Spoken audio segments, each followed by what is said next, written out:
জুলাই গণ অভ্যুত্থান দিবস উদযাপনে রাজশাহী বিশ্ববিদ্যালয় প্রশাসনের আয়োজনে অনুষ্ঠিত হচ্ছে আলোকচিত্র ও প্রামাণ্য চলচ্চিত্র প্রদর্শনী।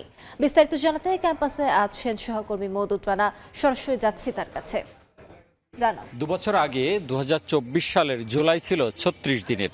সেই 36 দিনের আন্দোলন, সংগ্রাম, অবরোধ কর্মসূচি এবং অতঃপর স্বৈরাচার সরকারের পতন, সব মিলিয়ে আন্দোলন সংগ্রাম এবং উদযাপনের সেই সময়কালটি কেমন ছিল সেই স্মৃতিচিহ্নগুলোই আসলে জড়ো করা হয়েছে রাজশাহী বিশ্ববিদ্যালয়ের সিনেট ভবনের পাশে।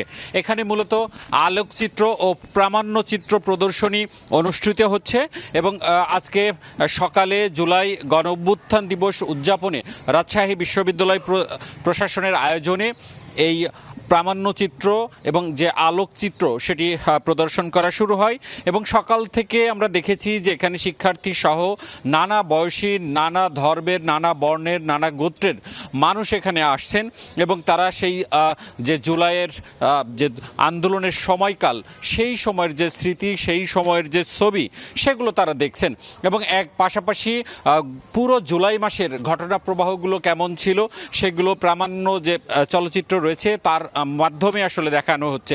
এখানে শুধুমাত্র রাজশাহী বিশ্ববিদ্যালয় নয়, রাজশাহী সহ আশেপাশের এলাকার মানুষজন তারা আসছেন এবং তারা দেখছেন এবং একইভাবে নানা আয়োজনের মধ্য দিয়েই যে জুলাই অভ্যুত্থান দিবস সেটি আসলে রাজশাহী বিশ্ববিদ্যালয়ে পালিত হচ্ছে। এর আগে সকাল 10টায় একটি বর্ণাঢ্য র্যালি হয়েছে যেখানে এখানকার শিক্ষক, কর্মকর্তা, কর্মচারীরা অংশ নিয়েছেন এবং বিশ্ববিদ্যালয়ের উপাচার্যের নেতৃত্বে সেই বর্ণাঢ্য র্যালিটি ক্যাম্পাস প্রদক্ষিণ করে। এছাড়াও নানা সংগঠনের আয়োজনে কিন্তু এখানে দিনভর কর্মসূচি পালিত হচ্ছে।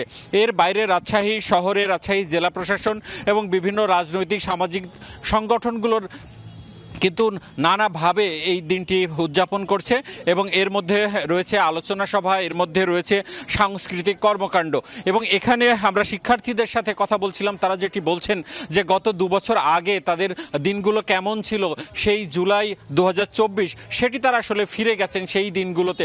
সেই দিনগুলো কতটা উত্তাল ছিল তারা সেটি সচক্ষে দেখতে পাচ্ছেন এবং তারা বিশ্ববিদ্যালয় প্রশাসনকে ধন্যবাদ জানাচ্ছেন যে এইভাবে একটি তাদের যে আন্দোলন সংগ্রাম সেটিকে আসলে ফুটিয়ে তোলার জন্য।